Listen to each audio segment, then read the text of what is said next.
모든 것이 하나님께로서 나왔으며 그가 그리스도로 말미암아 우리를 자기와 화목하게 하시고 또 우리에게 화목하게 하는 직분을 주셨으니 곧 하나님께서 그리스도 안에 계시사 세상을 자기와 화목하게 하시며 그들의 죄를 그들에게 돌리지 아니하시고 화목하게 하는 말씀을 우리에게 부탁하셨느니라. 여러분, 이게 어떤 의미인가 하면 우리가 고린도서 5장 17절을 잘 알지 않습니까? 그런즉 누구든지 그리스도 안에 있으면 새로운 피조물이다.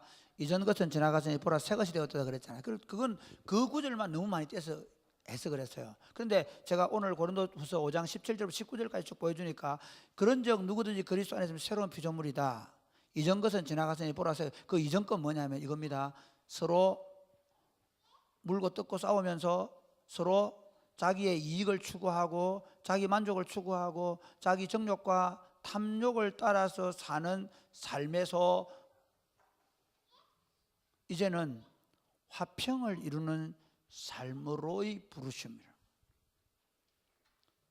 이건 세상의 원리와 다른, 세상은요 잘난 사람, 똑똑한 사람, 돈 많은 사람, 힘 있는 사람, 그래서 멋있게 사는 사람을 텔레비전이나 광고나 뭐 여러분이 가는 곳마다 회사나 어디나 그 사람들을 내세웁니다. 그렇죠?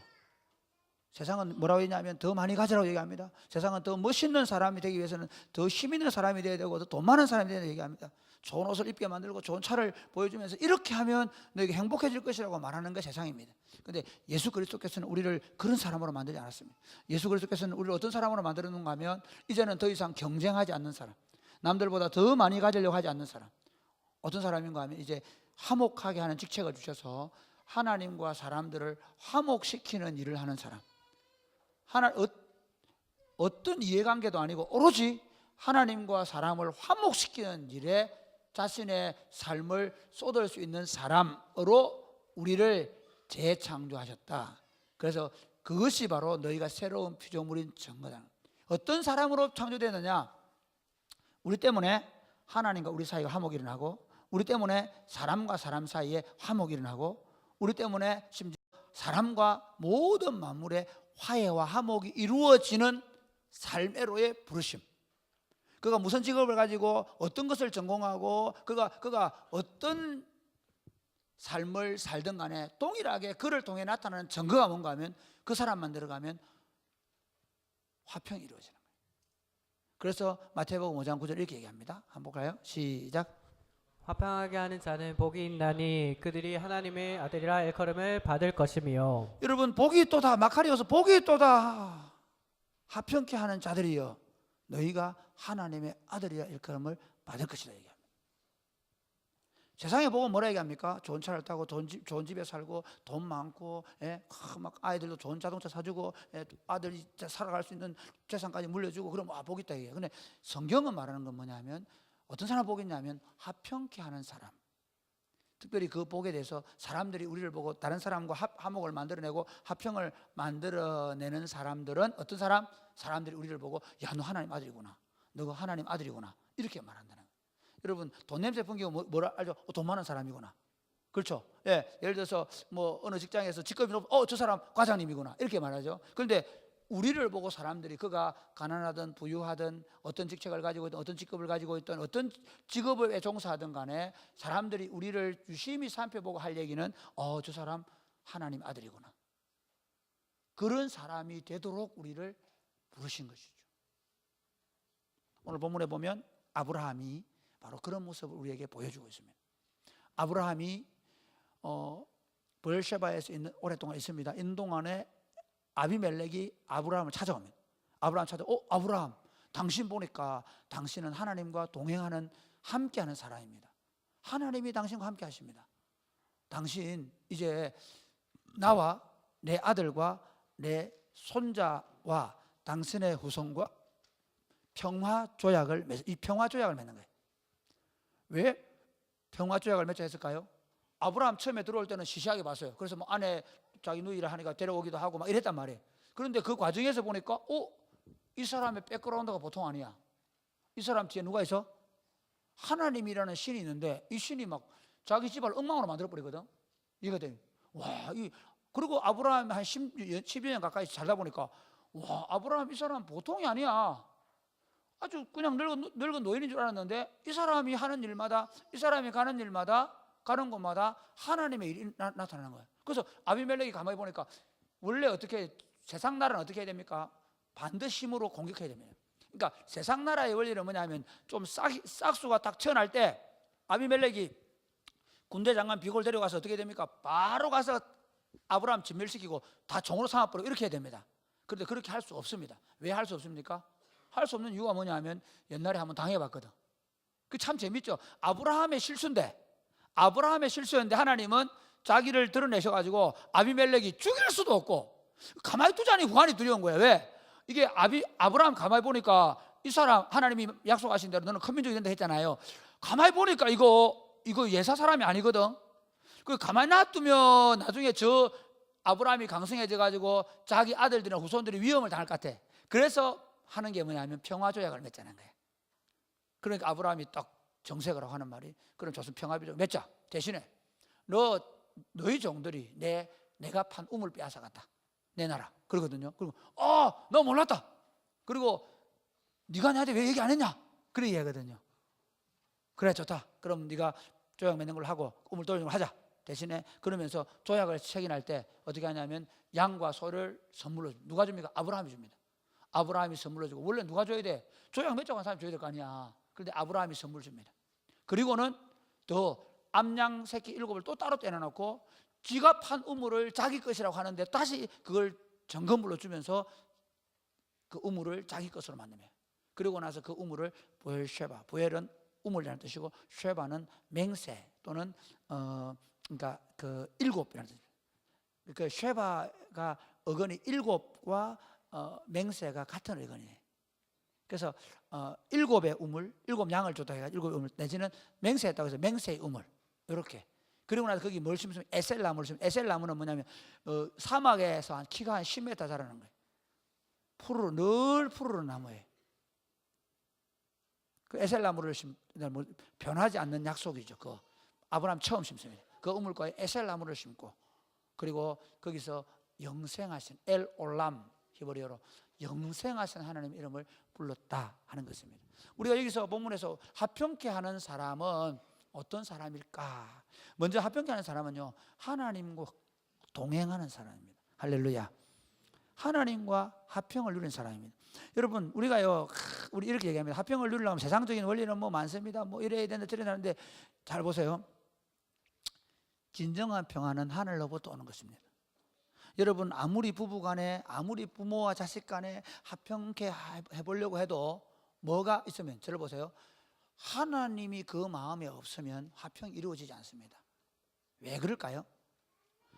하나님이 없는 사람, 심지어 예수를 믿는다고 할지라도 자기 욕심으로 가득 찬 사람은 화평을 누리지 못합니다. 여러분, 누구와 화평을 누리지 못할 때 두 가지입니다. 하나는 내한테 욕심이 있든지 아니면 다른 사람 욕심이 있든지. 목회하면서 참 그런 걸 많이 느낍니다.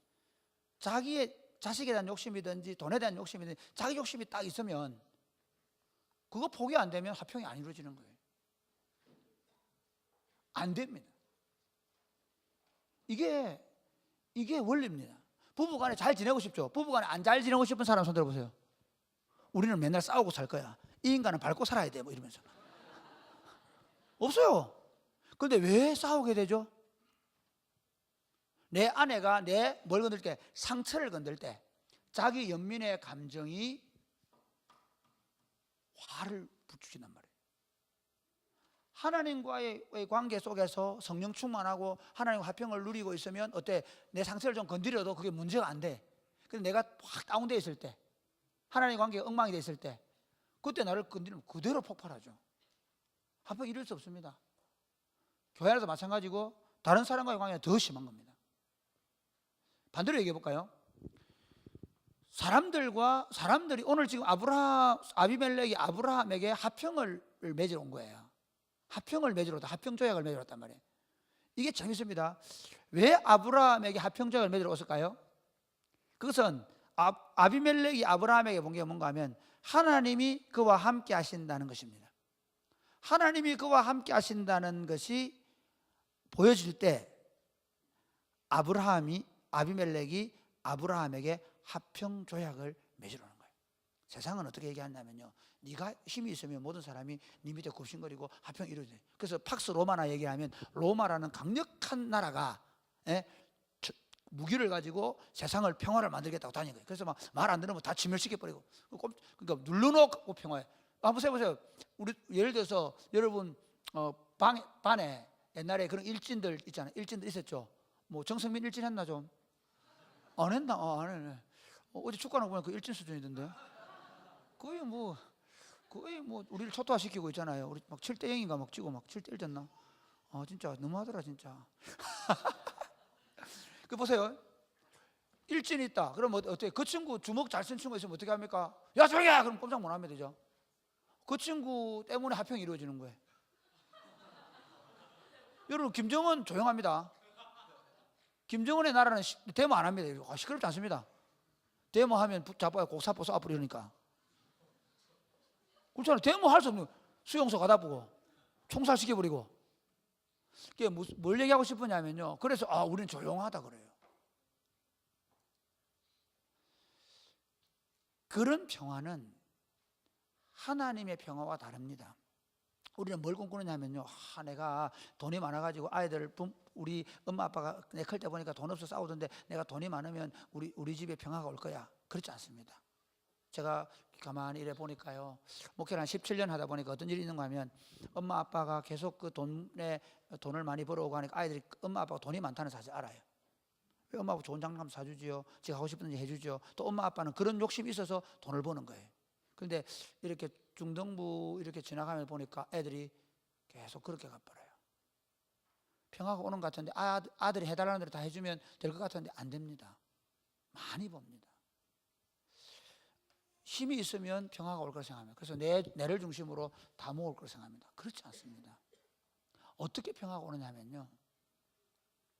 우리가 하나님과 평화를 누릴 때, 우리가 하나님과의 관계 속에서 우리 평화를 누리는 모습을 세상 사람들이 보면서 그러면서 우리 안에 있는 평화를 그들이 함께 누리게 되는 것입니다. 아브라함은 어떻게 보면 예수 그리스도의 씨앗입니다. 씨앗. 이거는 그림자인데요. 좀 이렇게 볼 수 있습니다. 아브라함은 처음에 들어올 때 어떤 사람입니까? 나그네입니다. 보잘것없는 사람이었습니다. 그런데 아브라함이 한 게 뭡니까? 힘 있는 사람이 되려고 군사를 모았습니까? 아니면 돈을 막 모으려 했습니까? 아니죠. 하나님과 동행하는 삶을 살아냅니다. 하나님과 동행하는 삶을 살아내니까 하나님이 어떻게 하는가 하니까 하나님이 그가 가는 곳마다 평화가 이루어지게 만듭니다. 그가 가는 곳마다, 그러니까 그돌로 오멜과의 전투에서 졌을 때 아브라함 보내가지고 그 땅에 해방을 준 거잖아요. 예를 들면 지금도 마찬가지입니다. 아비멜렉이 본 게 뭐냐면 아브라함 삶 가운데 하나님이 계셔서 그를 통하여 나타나고 있는 하나님의 능력을 보게 되면서 평화 조약을 맺자고 하는 겁니다. 이게 믿는 사람의 삶입니다. 우리가 힘이 있어서, 우리가 가진 것이 많아서, 우리가 탁월해져서 오는 평화가 아닙니다. 우리가 하나님과의 사랑의 관계를 깊이 누리고 그 안에서 진정한 자유와 해방과 기쁨을 누리게 되면 부부 간에 진정한 평화가 오는 겁니다. 부모와 자녀 안에서 진짜 평화가 옵니다. 내가 그렇게 그 진짜 누리는 평안을 누리고 살 때 어떻게 직장에서 동료들과 함께 그 평화가 흘러가게 되어 있습니다. 반드시. 그리고 무시하지 못합니다. 예를 하나 들어보면요, 이렇습니다. 요셉은 처음에 어떻습니까? 요셉이 그 종으로 팔려갈 때 어떻게 했습니까? 형님들이 종으로 팔았잖아요. 그래가지고 애굽에 종으로 갔으면 이 셈족 계통의 사람이 종으로 왔기 때문에 얼마나 무시했겠습니까? 이방 촌놈. 예? 주로 우리말로 하면 그 하인들의 방에서 빵 안 돌리겠습니까? 뺑뺑이 돌리고 코끼리 돌리고 하고 막 놀리고 안 그랬겠습니까? 그 사람들이 요셉 보고 요셉 이랬겠습니까? 아니면 이 새끼야 이렇게 했겠습니까? 소새끼, 개새끼, 말새끼 온 얘기 다 했을 겁니다. 왜냐하면 여러분 그 감옥이나 또는 그런 그 종들 세계에서는 언어라는 거, 여러분 진짜 웃기는 게 그렇게 하면 안 됩니다. 우리나라도 보면 웃기는 게 그 외국인 노동자들에 대해서 어떤 사람들은 막 욕을 했죠. 그래서 나중에 이 친구들이 욕이라는 걸 알게 돼서 너무 분노한다 그러죠. 실제로 우리나라 노동자들이 외국인 근로자들한테 막 욕을 야 이 새끼야 막 그렇게 하는 거예요. 요셉도 그런 삶을, 그것보다 더한 대우를 받았단 말이에요. 그런데 보세요. 근데 요셉이 나중에 뭐가 되냐면요, 요셉으로 인해서 그 건동 전체가 다 먹고 살게 됩니다. 하나님께서 요셉을 감옥에, 예를 들어서 그 종의로 있는 동안에도 그 요셉을 통해서 그곳을 다스리게 하고 그곳에 하나님 형통함을 주시죠. 그래서 보디발이 그 요셉을 보면서 하나님께서 그를 형통케 하시는 걸 보는 겁니다. 심지어 파렴치범이 되죠. 그 요셉의 이 보디발의 아내를 범하려고 했다 해가지고 파렴치범으로 감옥에 들어갑니다. 감옥에 들어가 어떻게 해서 이 새끼 뭐 하다 왔어 하겠죠. 예? 뭐 그러면서 뭐 부인을 근데 이 새끼가 그래서 안 들었겠어요. 그런데 나중에 그 감옥에서 어떻게 됩니까? 그 감옥에 사람들을 섬기는 일을 하고 있습니다. 우리가 그런 사람들입니다. 그러니까 우리의 학벌이나 우리의 재산의 유무가 우리를 결정하는 게 아니라 우리가 하나님과 어떤 관계를 맺느냐 하는 거죠. 하나님과의 우리 사이의 관계가 우리의 존재를 나타냅니다. 우리가 교회 안에서 마찬가지입니다. 교회에서 뭐 목사가 되냐, 장로가 되냐, 집사가 되냐, 뭐 예를 들어서 목자가 되냐, 안 되냐, 그거 중요하지 않습니다. 자꾸 그런 데 관심을 갖는데 진짜 중요한 건 뭐냐면요, 나를 통해 하나님의 평화가 공동체 안에 흘러 들어가고 있는가 하는 거예요.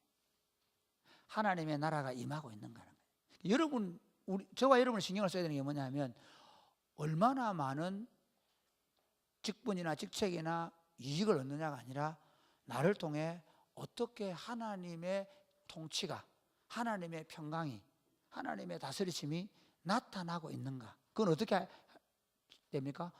하나님과 나와의 사랑의 관계의 누림이 있습니다. 그러니까 여러분, 좋은 아버지 되려고 하지 마시고, 좋은 남편 되려고 하지 마시고, 하나님과의 사랑의 관계를 깊이 누리고 그 안에 살아가면 갈수록 그 아버지가 다스리는 공동체는 평안의 공동체가 됩니다. 그리고 주변 사람들이 함부로 절대로 무시하고, 그가 분명히 직급이 낮은 계장이고 가장이고 함부로 못합니다. 함부로 할 수가 없습니다. 왜냐하면 그는 정직하고 그는 자기를 위해 살지 않고 자기의 이익이나 자기 만족을 구하지 않기 때문에, 그런데 그런데도 불구하고 하나님이 그를 형통케 하시기 때문에 무시할 수 없는 겁니다. 이게 그리스도인입니다. 이게 합평케 하는, 그러니까 합평케 하려고 내가 막 노력해가지고 하나로만 이러는 게 아니라, 합평의 원리가 뭐냐면 하나님과 내 사이에 화목이 이루어지면 이루어질수록 우리의 존재가 무시당하지 않을 수 있다는 겁니다. 그의 직급과 직분과 그의 재산과 그의 세상적인 어떤 것과 상관없이 하나님이 그를 통해서 세상의 평화를 만들어 가신다는 것입니다. 할렐루야. 그러면 사랑하는 여러분, 정말 중요한 건 뭐냐면요, 지금 내가 하나님과 평화를 누리고 있는가. 오늘 좀 더 깊이 얘기하면 이렇습니다. 그 창세기 14장 22절에 보면 하나님께서 지극히, 아브라함이 지극히 높으신 하나님, 엘 엘리온의 하나님이라고 얘기하거든요. 엘 엘리온. 그 다음에 창세기 17장 1절에 보면 엘 샤다이라고 얘기합니다. 그 뭐냐면 하나님께서 나는 전능한 하나님이라고 자기를 말씀하십니다. 그런데 오늘 이 본문에서는 엘 올람, 영생하신 하나님의 이름을 부르고 있습니다. 이게 무슨 말인가 하면요, 잘 보세요. 아브라함의 삶에 드디어 평화가 왔어요. 본인 안에도 쉼이 왔어요. 그리고 그 아비멜렉과의 관계에서도 안정이 왔어요. 평화.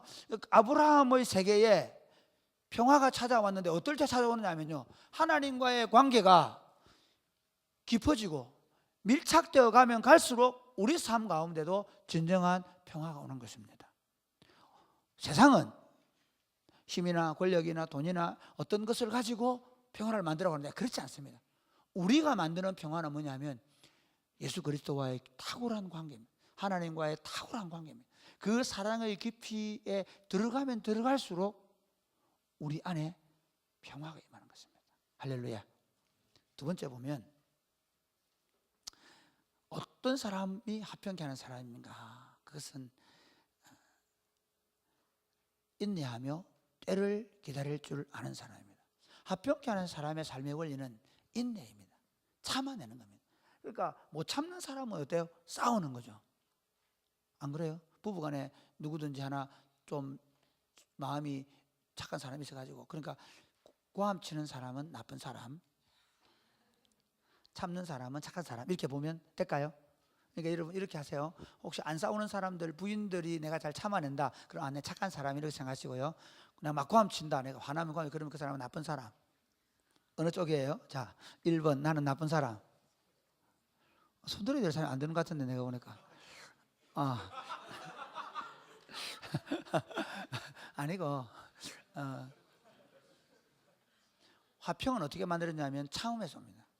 잘 참고 인내하는 것을 통하여 온다는 겁니다. 오늘 아브라함을 보면 이렇습니다. 아브라함이 사실은 그돌라오멜과 전투에도 이기기도 하고요. 그 다음에 그가 318명의 사병이 있지 않습니까? 그렇죠. 그리고 그 정도의 막강한 파워가 있는 사람. 아비멜렉이 크게 무시할 수 없는 존재였습니다. 어느 정도는. 그래서 사람이 있잖아요. 우물을 빼앗을 때 여러분 어때요? 교통사고, 예를 차가 뭐 내가 크게 잘못한 게 없는데 저쪽에서 받았다. 그럼 어떻게 합니까? 장리 집사님은 좀 잘하겠지. 서 집사님 누가 차를 이렇게 딱 받았다. 나는 잘 가고 팍 받았다. 그럼 여러분, 어이구 안녕하세요. 그러냐? 아이씨, 문부터 팍 엽니까? 어떻게 합니까? 어떻게 해?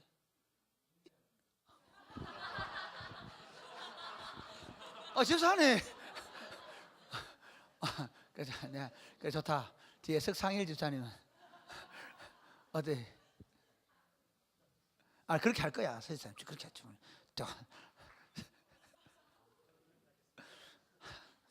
나는 그래 못 하는데요.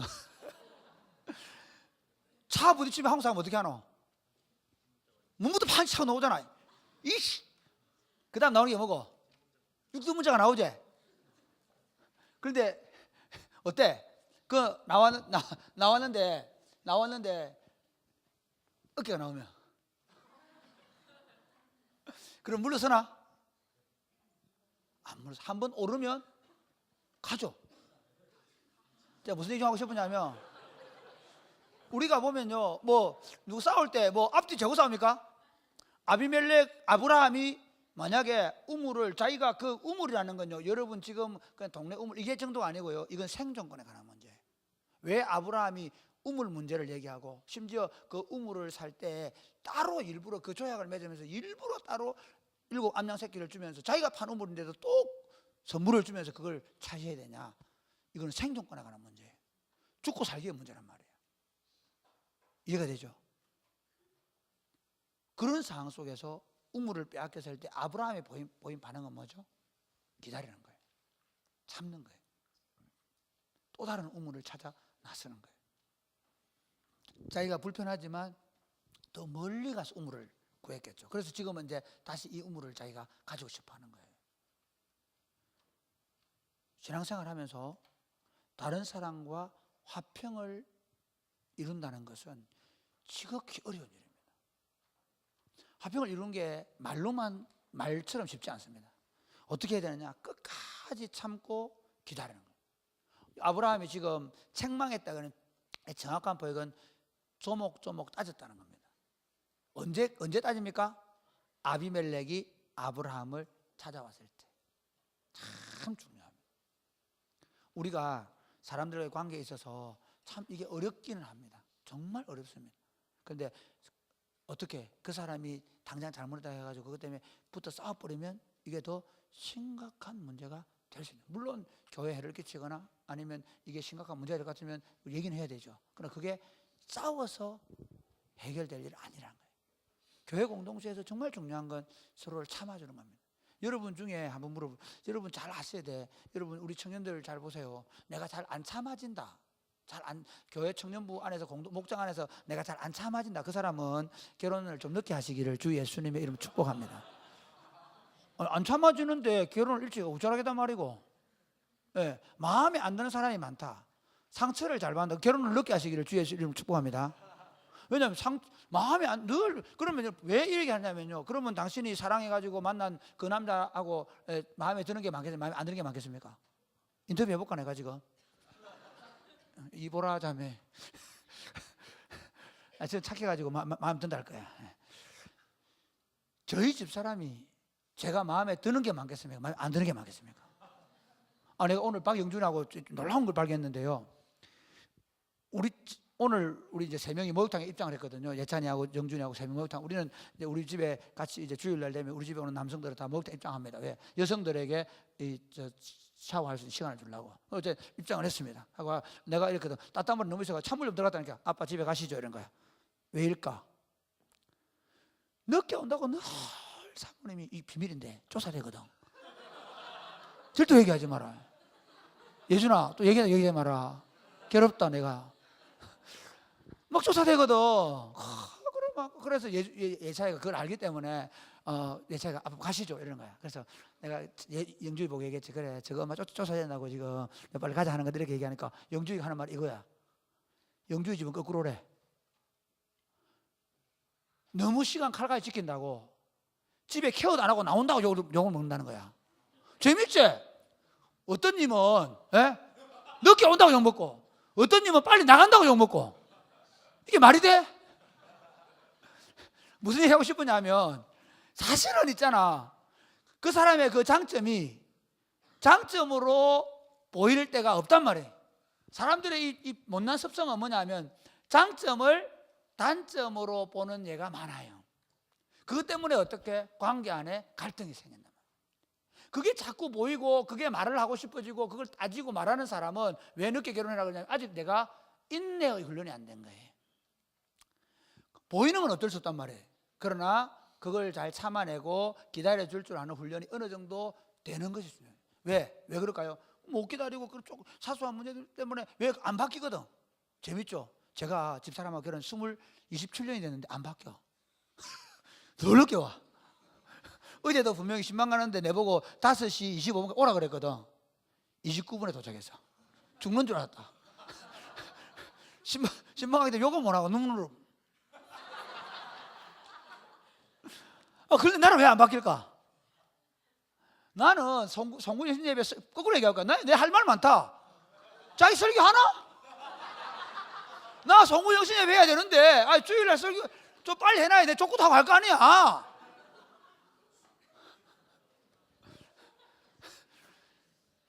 사람은 다 있잖아. 자기 할 말 있단 말이야.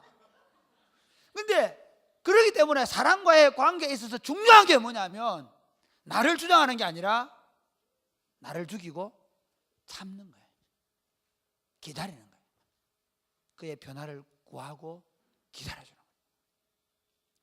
이게 화평을 만든다. 그러니까 지금 아비멜렉이 종들이 우물을 빼앗을 때 당장 달려가지 않고 아비멜렉이 찾아올 때까지 기다리면서 참고 기다리는 아브라함을 보자는 거예요. 그가 화친의 언약을 맺으려고 할 때 그것에 대해서 정확하게 따져 묻고 그리고 그 우물을 돌려받는 아브라함을 보자는 것입니다. 여러분 이게 하나님의 사람들의 특징입니다. 다윗이 보면요. 여러분 다윗 북이스라엘과 남유다 역사를 보면 북이스라엘은요 2개, 3개 왕조가 지나지 않아서 왕조 자체가 바뀌어버려요. 씨를 말려버리고 또 다른 왕조가 들어서고 또 씨를 말려 왕조가 들어서는데 다윗 왕가는 다윗의 후손들만 나라가 망할 때까지 왕이 돼요. 아달랴 외에. 아달랴도 그 왕가의 부인이니까. 왜 그렇게 했을까? 그 이유가 뭘까요? 그것이 다윗의 탁월함이었어요. 다윗이 어떻게 하는가 하면 사울 왕이 자기를 죽이려고 할 때 사울 왕이 자기를 죽이려고 하는데 오늘 이 사람을 내가 안 죽이면 내일 이 사람이 나를 죽일 수 있어. 그런데 사울이 자기를 죽이려고 막 쫓아다니다가 너무 피곤하니까 동굴에 들어가 잠을 자고 있는 거야. 그런데 우연히 다윗도 숨어 다니다가 그 동굴 속 딱 들어서 뭐야? 사울이야! 할렐루야. 주여 드디어 오셨나요? 주님 이거 한번 하잖아. 그 옆에 있는 장군이 임금님 2번 할 거 없습니다. 한 칼에 내치겠습니다. 들어야 기회잖아. 그때 다윗이 말하지 않아? 하나님이 기름 부은 종을 건들지 말아라. 하나님께서 하실 것이다. 옷깃만 빼고 나와요. 그리고 죽일 의사가 없다는 걸 보여줘요. 하룻밤은 어떻게 하냐면 밤에 몰래 적진을 살피러 갔는데 다윗을 잡으러 온 적진을 살피러 갔는데 그 적진의 텐트에 사울이 자고 있는 거야. 그때 몰래 물통하고 막 들고 나와. 죽일 수 있는 게. 우리 같으면 어떻게 해? 안수 받았겠다. 왕 안수받은 거 이미. 다윗은 여러분 도망다니지만 왕이야. 이스라엘 왕, 하나님 인정하신 왕이야. 사울 저건 하나님 이미 피하기로 작정했단 말이야. 기름 부음도 받았어요. 그러면 죽여도 아무 문제 없어요. 그러나 다윗은 하나님을 기다려요. 심지어 재밌는 건요, 다윗이 어떻게 하냐면 사울이 죽고 나서 그 유다의 장로들이 헤브론에서 왕으로 세워요. 그런데 유다 지파의 왕으로 세워요. 그리고 다윗이 실질적으로 그 이스라엘에 막강한 군사를 가지고 있어요. 그런데 어떻게 하냐면 사울의 아들 이스보셋이 열 지파의 왕으로 허수아비지만 앉아 있는 거예요. 그런데 다윗이 7년 반 동안을 이스보셋을 안 죽이고 기다립니다. 평화를 만드는 사람, 그는 기다릴 줄 아는 사람입니다. 자신의 야망과 욕망을 따라서 가질 수 무한 경쟁하면서 마음대로 가지는 게 아니라 하나님이 주실 때까지 기다릴 줄 아는 사람, 그 사람을 통해서 평화가 이루어지는 겁니다. 그래서 지금 그랬기 때문에 사실 만약에 한번 생각해 보십시오. 만약에 아브라함하고 아비멜렉하고 만약에 우물 문제로 다투었거나 싸웠다면 어떻게 되겠습니까? 계속 적대 살 거 아니에요. 계속 싸워야 될 거 아니야. 그렇잖아. 만약에 그 문제로 만약에 아브라함 군대가 가가지고 아비멜렉 군대 좀 몇 명 죽여버리고 그걸 뺏었다. 그럼 또 다음날 아비멜렉이 또 와서 또 안 죽이겠네. 이제 싸울 거야. 그런데 아비멜렉과 아브라함 사이에 화평이 이루어진 것은 아브라함이 끝까지 참으면서 기다린 거죠. 여러분, 이것이 그리스도인의 삶입니다. 그리스도인들은 내가 내 힘으로 내 스스로 원수를 갚지 않습니다. 어째 보면 바보같이 보입니다. 로마서 12장 1절에 17절 한번 볼까요? 17절에서 21절 한번 볼까요? 시작. 아무에게도 악을 악으로 갚지 말고 모든 사람 앞에서 선한 일을 도모하라. 할 수 있거든 너희로서든 모든 사람과 더불어 화목하라. 내 사랑하는 자들아, 너희가 친히 원수를 갚지 말고 하나님의 진노하심에 맡기라. 기록되었으되 원수 갚는 것이 내게 있으니 내가 갚으리라고 주께서 말씀하시니라. 내 원수가 줄이거든 먹이고 목마르거든 마시게 하라. 그리함으로 내가 숯불을 그 머리에 쌓아 놓으리라. 악에게 지지 말고 손으로 악을 이기라. 저도 이 말씀을요 19장을 중심으로 많이 봤어요. 19절 중심 뭐냐면 원수 갚는 것이 내게 있으니 내가 갚으리라. 이 말씀을 많은 사람들이 인용한단 말이에요. 원수는 여러분 갚지 마세요. 하나님 갚아줍니다. 그렇게 얘기하거든요. 근데 이거 17절부터 21절까지 쭉 내용을 보면 하나님, 야, 내 원수 다 갚아줄게. 니는 기다려라. 그렇게 말한 게 아니에요. 오히려 하나님 이렇게 할 수 있으면 모든 사람하고 뭐하라? 화목을 만들어라. 화목하라. 누가 나한테 악을 행한다고 해가지고 그 악으로 절대로 악에 진다는 말은 악을 행하는 게 지는 거예요. 악을 행해서 지지 말고 선을 행해서 그와 화목을 만들어내는 겁니다. 그러니까 이 로마서 12장 17절부터 21절의 메시지는 원수를 내가 갚아줄 테니 네 걱정하지 마라. 내가 다 갚아줄게. 다 찢어 죽이고 내가 밟아 죽이고 다 할게. 그 얘기 아니에요. 아니고 내가 너를 세운 것은 모든 사람과 화목하게 위하여 세웠다는 거예요. 그렇기 때문에 원수가 줄이면 먹을 거 줘라. 원수가 목말라 하면 마실 거 줘라. 그리고 뭐하라? 그와 화목해라. 할렐루야. 이것이 하나님의 백성의 끝까지 기다리면서 화평을 만들어 가도록 하는 것이 하나님의 뜻인 것입니다. 사랑하는 여러분, 화평케 하는 일은 쉬운 일이 아닙니다. 정말 어려운 것입니다. 그렇기 때문에 더 큰 인내가 필요한 것입니다. 그러나 인내를 통해서 여러분의 가정 안에, 교회 공동체 안에, 우리 목장 안에서 또 여러분의 직장 생활을 통해서 화평을 만들어간 여러분 되시기를 주님의 이름 축복합니다. 마지막으로 화평케 하는 사람은 자기를 희생할 줄 아는 사람입니다. 화평은 절대적으로 자기 희생을 기반으로 이루어집니다. 이게 하나님의 원리입니다. 그러니까 세상은 화평이 없습니다. 세상의 화평은 뭡니까? 지금 미국이 경찰권을 가지고 어떻게 합니까? 경제도 막 쥐가 때리고 싶은 대로 때리잖아요. 연준금리 올려버리면 어떻게 됩니까? 막 다 쓰나미죠, 쓰나미. 우리나라 지금 금리 조금만 더 올려버려봐라. 지금 막 주택 대출 낸 사람들 지금 막 힘들어질 거야. 안 그랬겠어요? IMF 완전 깡패들이잖아. 들어와서 기업 사냥 다 해버리잖아요. 예를 들면 그런 식이란 말이에요. 지금은 옛날에는 무기로 했는데 지금 돈으로 다 하고 있어요. 웃기는 놈들 아니야. 일본 놈들, 나쁜 놈들. 이런 말을 하면 되나 안 되나? 그런데 평화를 얘기하면서 내가 지금 아니 저거가 우리 그 구축함 왜 위에서 100m 뭐 상공에 막 날아다니면서 있잖아요 이제. 그러고 우리 보고 뭐 레이더 쏘았다. 이래서 나는 안 돼. 나는 아무래도 세상의 평화는 뭐냐면요, 얼음장 놓고 누르고 그런 평화지, 하늘의 평화와 다른 거 뭐냐, 하늘의 평화는 이런 겁니다. 철저한 자기 희생을 통하여 이루어지는 거예요. 하나님이 우리가 타락해서 죄로 인하여 범죄해서 다 제각기 자기 마음대로 사는 거예요. 자기 욕심을 따라 사는 거예요. 심지어 바벨탑 사건은 뭐냐면요, 철저하게 언어가 나누어지면서 다 모든 사람들의 마음이 나누어지고, 그래서 서로 경쟁하고 다투고 적자 생존의 원리가 적용되는 세상이 된 거예요. 우울한 자만 살아남는 세상이 된 거예요. 그런데 하나님이 아브라함을 불러내세요. 그 아브라함을 불러내놓고 그 아브라함과 함께 하시면서 어떻게 세상과 화평을 만들 수 있는가를 보여주는 거예요. 아브라함 어떻게 합니까? 이렇게 하는 거예요. 아비멜렉이 와가지고 화평을 조약을 맺자 그러면 야 뭐 좀 가져왔냐? 이렇게 아니고 어떻게, 아브라함이 양과 소를 주면서 선물로 주고 화평의 조약을 맺어요. 심지어 자기가 판 우물을 빼앗겨서 열받아 죽겠는데 오히려 어떻게 하냐면 열받을 받아라는 게 아니라 다시 7 암양 새끼를 따로 떼어넣어 주고, 그러면서 그 우물을 자기 것으로 맹세의 우물을 만들어 거기서 이게 내 거다 확정을 짓는단 말이에요. 손해를 보는 거죠. 예수 믿는 사람들은 바보들이에요. 할렐루야. 옆에서 너는 바보야. 히히히. 예수를 믿는다는 건 바보가 되기란 거예요.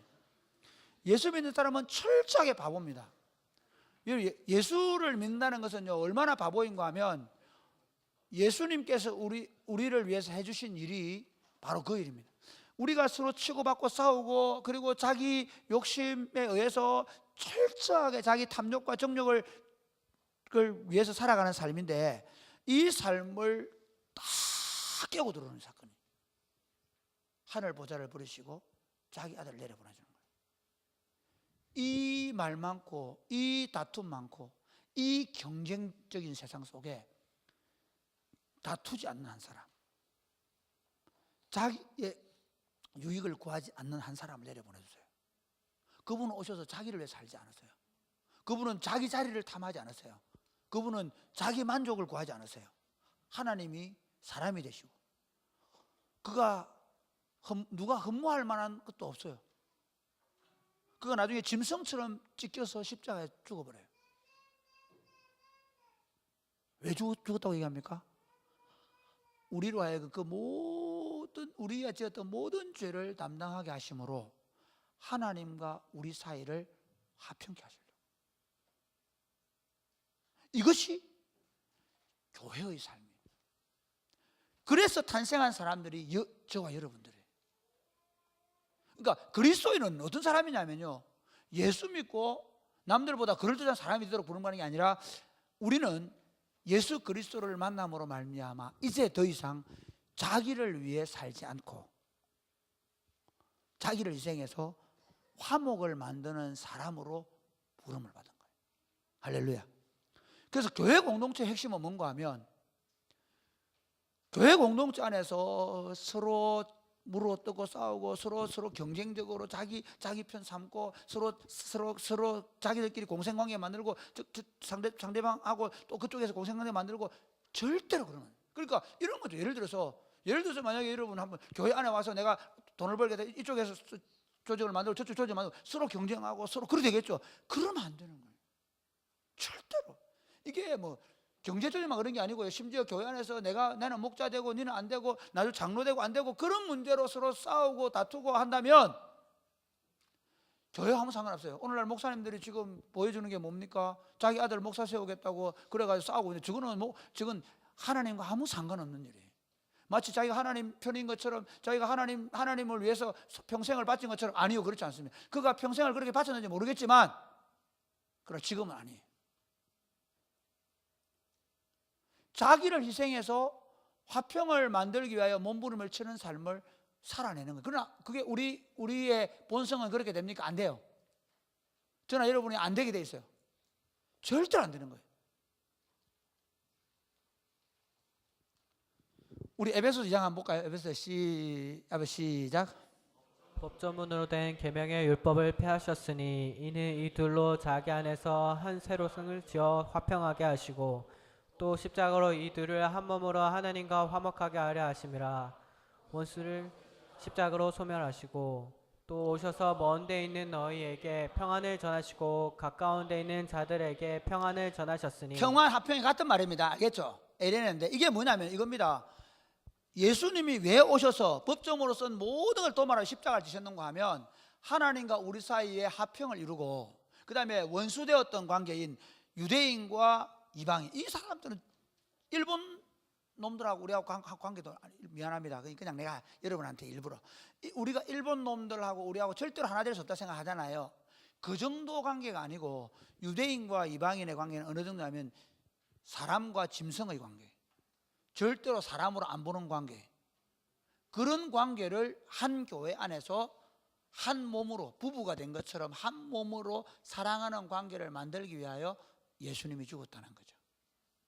그렇기 때문에 교회는 화평한 가운데 든든히 있어야 돼요. 서로 경쟁하면 절대로 안 돼요. 그러니까 교회 안에 어떤 이해의 요소도 들어오면 안 돼요. 이해가 되십니까? 네, 정말 중요합니다. 절대로 안 됩니다. 그게 어떤 요소든 간에 철저하게 딱 하나의 원리만 들어야 됩니다. 나를 희생하는 거예요. 그러니까 뭐 서로 뭐 돈 빌려주고 받고 보증서 안 됩니다. 딱 하나입니다. 어렵다 그러면 내 돈 주는 겁니다. 그거 외에 다른 거 없습니다. 철저하게 자기 희생을 통하여 세워지는 공동체에 대한 생각을 우리가 가지고 세워가는 거예요. 이게 사랑이 꽃피는 교회가 걸어가야 되는 거예요. 우리가 사실 여기 보면 아브라함은 지금 이제 거의 한 100, 어떻게 볼까요? 한 117세 전이니까 22장이 117세 정도 되거든요. 그러면 한 지금 한 110세라 뭐 110세 이상 좀 됐을 거예요. 그러면 아브라함이 그 75세 때 부름받아서 여기까지 오는 동안에 만들어진 삶이란 거예요. 우리도 마찬가지예요. 우리도 하루아침에 되는 건 아니지만 우리가 들어가는 곳마다 화평이 만들어져요. 그럼 결론을 한번 보십시다. 자, 뭐 어떻게 화평을 만들어갈 거냐? 뭐 어떤, 자, 우리 마태복음 5장 21-22 시작. 옛사람에게 말한 바 살인하지 말라. 누구든지 살인하면 심판을 받게 되리라 하는 것을 너희가 들었으나 나는 너희에게 이르노니 형제에게 노하는 자마다 심판을 받게 되고 형제를 대하여 나가라 하는 자는 공회에 잡혀가게 되고 미련한 자라 하는 자는 지옥불에 들어가게 되리라. 그러므로 예물을 제단에 드리려다가 거기서 내 형제에게 원망 들을 만한 일이 있거든 생각나거든 예물을 제단 앞에 두고 먼저 가서 형제와 화목하고 그 후에 와서 예물을 드리라. 1차적으로 어떻게 했냐면요, 교회 공동체 안에 화평이 이루어져야 돼요. 그러니까 교회 공동체 안에서 예배보다 중요한 게 뭐라고요? 화목의 관계라는, 할렐루야, 너무너무 중요합니다. 그러니까 우리가 교회가 추구해야 될 가장 중요한 가치는 뭐냐 하면 진리 안에서 서로 화평한 관계를 만드는 거예요. 그러니까 여러분 보세요. 뭐 목장 모임이나 또는 공동체 안에서 예를 들면 형제들을 대해서 원망을 하거나 불평을 하거나 안 좋게 평을 하거나 그건 있을 수 없는 거야. 그건 적어도 우리가 그리스도인으로서 하지 말아야 될 일이에요. 아니 어떤 문제에 대해 이건 문제가 있다라고, 그 사람 이런 문제가 있다라고 꼭 말을 해야 줘야 될 때는 말을 할 수 있겠죠. 무슨 말 알겠습니까? 그러나 그 사람을 헐뜯기 위해서 문제를 만들고 말을 만들고 그래서 계속, 그래서 제가 여러분 보고 특별한 관계 만들지 말라는 거예요. 교회는요 절대로, 혹시 제가 부탁하는 게 어떤 관계든 특별한 관계 안 됩니다. 예를 들어서 목장, 그 다음에 사역팀 외에 자기들끼리 카톡만 따로 만들어 가지고 막 이제 씻고 있고 안 됩니다. 물론 그렇게 안 하겠지만 절대로 안 됩니다. 저는 가장 무서워하는 게, 교회에서 무서운 게 뭐냐면 특별한 릴레이션십을 가지는 거예요. 그게 어떤 이해관계든 간에 그것 때문에 교회가 어려워지는 거예요. 그거는 사실은 화평을 깨는 사람들입니다. 그 안에 조금만 있어 보세요. 그 안에 조금 있으면요, 그 안에 절대로 좋은 거 안 나옵니다. 목사에 대해서나 교회에 대해서 절대로 좋은 거 안 나옵니다. 처음에 좋은 것 나올 것처럼 아주 안 나옵니다. 이게 사탄이 역사하는 겁니다. 그게 진짜.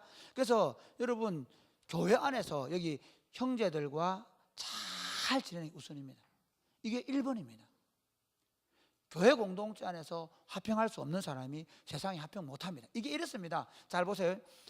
아브라함이 지금 하나님과의 관계 속에서 화평을 누리고, 그리고 그 관계를 가족 공동체 안에서 누리고, 그리고 어떻게 하냐면 아비멜렉과의 관계를 누리고, 이거는 그림자입니다. 예수님이 오셔서 어떻게 하냐면 이제 그 화평의 관계를 유대인만 아니라 이방인들까지 땅끝까지 화평의 관계를 만들어가는 거예요. 이해가 됩니까? 그 관계를 만들어가는 공동체가 교회입니다. 그러니까 교회는 복음 전해가지고 예수 믿는 것도 많이 쓸어 담는 게 아닙니다. 교회는 복음을 전해서 치열하게 경쟁하는 세상 속에, 그래서 그 경쟁을 통해서 1등 되는 사람, 2등 하는 사람들을 추앙하는 그런 세상 속에서 바보 같은 끼리 모여가지고 서로 양보하고 서로 희생하고 서로 참아주고 서로 인내하는 것을 자랑하는 공동체입니다. 그 사람을, 그 바보 같은 인간을 제대로 된 하나님의 사람이라고, 평화의 사람이라고 말하는 공동체입니다. 그래서 바보는 바라볼수록 보고 싶은 사람이 되는 것이죠. 할렐루야. 저는 바보는 그런 뜻인데요. 바보는 뭔가 하면요, 바라볼수록 보고 싶은 거예요. 그리스도인들 세계에서는요, 야, 저 사람 아무것도 아니고 저 사람 진짜 보잘것없는데, 야, 저 친구만 들어가면 목장 안에 화평이 이루어지는 거예요. 저 친구만 들어가면 교회가 화평해지는 거예요. 여러분 잘 보세요. 이게 중요합니다. 내 위치에서, 내가 서 있는 자리에서 사람들과 진짜 화평이 이루어지고 있는가 하는 거예요. 그렇게 되면 그 화평이 훈련된 사람들이 만들어가는 세상. 두 번째 한번 보실래요? 시작. 그 다음 그 밑에만 시작. 너를 고발하는 자와 함께 길을 있을 때 급히 사하라. 그 고발하는 자가 너를 재판관에게 내어주고 재판관이 옥리에게 내어주어 옥에 가둘까 염려하라. 진실로 내게 이르노니 내가 한 푼이라도 남김이 없이 다 갚기 전에는 결코 거기서 나오지 못하리라. 그거가 아닌데. 38절 42절 시작. 또 눈은 눈으로 이는 이로 갚으라 하였다는 것을 너희가 들었으나 나는 너에게 이르노니 악한 자를 대적하지 말라. 누구든지 내 오른편 팜을 치거든 왼편도 돌려대며 또 너를 고발하여 속옷을 가지고자 하는 자에게 겉옷까지도 가지게 하며 또 누구든지 너로 억지로 오리를 가게 하거든 그 사람과 심리를 동행하고 내게 구하는 자에게 주며 내게 꾸고자 하는 자에게 거절하지 말라. 두 번째가 어떻게 되냐면, 우리 안에서 이 화평이 훈련되면 어떻게 되냐면, 세상 속에 들어가서 세상은 나를 빼먹으려 그래. 세상은 내 거 빼앗으려 그래. 세상은 나를 끊임없이 짓누르고 힘들게 하는 거예요. 그게 세상의 원리입니다. 알겠습니까? 근데 그 속에 들어가서 이 바보들이 어떻게 하는가 하면 어떻게 합니까? 뺏겨주는 거예요. 억지로 오리 가자고 하면 그래, 그렇지, 즐거운 마음으로 심리를 가지는 거예요. 속옷을 갖고 싶으면 그래, 이거 필요하냐? 그럼 그 돈까지 내가 주겠다는 거예요. 그 돈 준다는 말은 그건 재산이에요. 그 돈을 준다는 말은 내가 추 얼어주고 된다는 얘기예요. 너를 위해서라면. 그러면서 만드는 평화예요. 그러니까 참 저도 이게 될까 안 될까 고민되는데, 그러나 분명한 건 그리스도의 부르심은 이 부르심이에요. 더 나아가 볼까요? 마지막 같이 시작. 또 내 이웃을 사랑하고 내 원수를 미워하라 하였다는 것을 너희가 들었으나 나는 너에게 이르노니 너희 원수를 사랑하며 너희를 박해하는 자를 위하여 기도하라. 그렇게 훈련되어서 어떻게 하냐면 원수까지도 사랑해서 그와 화목을 이루는 사람으로 세우는 것이 하나님의 비전이에요. 원수되었던 우리를 위하여 자기 아들을 내어주시고 원수되었던 우리를 구원하셔서 새로운 피조물, 화목해 하는 모든 사람과 화목을 만드는 사람으로 재창조하신 하나님께서 교회 공동체 안에서 화목을 연습하기 위해서 자기를 인내하고 자기를 희생하는 훈련을 시켜서 세상 속에 들어가서 사람들과 내 것을 갖고 싶은 사람들에게 내 것을 기꺼이 내어주면서 그들과 화평을 이루어내는 것이 훈련되어져서 결국은 어떻게 나를 죽이는 자들에게까지 이 복음의 평안의 복음의 신발을 신고 나아가서 이 복음을 전하고 그리고 그들과 화평을 복음을 전해서 그 화평을 이루는 공동체인 교회를 우리가 이 땅에 세워가도록 부름을 받는 것입니다. 할렐루야.